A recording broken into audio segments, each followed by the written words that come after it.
नंतर लागू व्हायला चालू होणार आहे. आता 30 दिवसानंतर बऱ्यापैकी आपल्या कैऱ्या पाते पक्व होणार आहे. म्हणजे ते खत आत्ता टाकलेलं आपल्या पिकाला काही कामात येऊ राहिलं का नाही.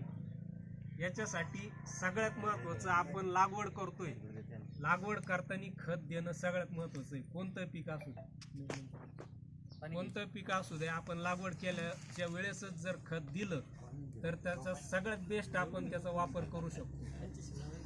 तर मिक्स खत जे ते लागवड करते वेळेसच द्यायला पाहिजे ना. तर याचा थोडा विचार करून आपण खत वापरले पाहिजे. आता जे खत देणार आहे तुम्ही, तर हे जर शक्यतो आपल्याकडं straight fertilizer, urea, super phosphate, potash याच्यात जर दिले तर आपण ते पिकाला लवकर लागू करू शकतो. आणि मी जे सांगितलं शेणखत वापरत नाही, हे शेणखत जर वापरून आपण आधीच जर खतं दिलेले असते तर आपण या दुष्काळाच्या काळात बऱ्यापैकी आपण पीक साधवलं असतं. कारण काय सांगतो, आपली जमिनीची पाणी धरण्याची क्षमता कमी झाली.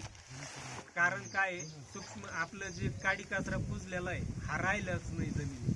आपण हा जर आधीच पिकाच्या आधीच जर टाकलेला असता किंवा जे पेरतानी खत दिलेलं असतं, हे जे सेंद्रिय खत आहे पेरच्या वेळेस आपण हे जर खत दिलेलं असतं तर आपल्या जमिनीत पाणी धरण क्षमता वाढली असते. जे शेणखत टाकलेलं जमिनी त्याची पाणी धरण्याची क्षमता वाढते आणि भुसभुशीत राहते ती जमीन. त्याच्यात हवा पण तेवढीच राहते, पाणी पण चांगल्या प्रकारे धरून ठेवता येते. हे क्षमता वाढलेली राहते. त्यासाठी आपण सेंद्रिय खतं सुरुवातीच्या वेळेसच वापरायला पाहिजे. आणि हे जे रासायनिक खत टाकलेलं आहे आपलं, हे पिकाला डायरेक्ट लागू होत नाही. हे जमिनीत टाकल्यानंतर त्या जमिनीत आपले हजारो करोडो बॅक्टेरिया सूक्ष्म जीवाणू राहतात. ते त्या याच्यावर प्रक्रिया करतात आणि मग ते पिकाला लागू होण्याचं प्रमाण होतं. आता आपण ते सूक्ष्म जीवाणूच जमिनीत राहिलेले नाही. कारण काय, सूक्ष्म आपण सेंद्रिय घटक जमिनीत नाही म्हणून हे सूक्ष्म जीवाणू सुद्धा राहिलेले नाही.